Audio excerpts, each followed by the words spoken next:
ఇదిగో ఈ మాటలు వింటున్నటువంటి మీరు ఏమాత్రం కూడా నిరాశ చెందవద్దు. దేవునికి స్తోత్రం. ఏం చెందొద్దు? నిరాశ వద్దు. నిస్పృహలు, నిట్టూర్పులు పక్కన పెట్టేయండి. విశ్వాసంతో దేవుని వైపు చూడండి.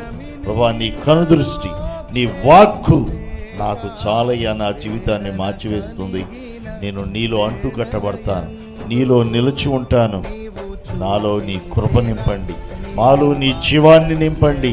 ఆ జీవమే ఎండిపోయిన ఎముకలను మహాసైన్యంగా చేసింది.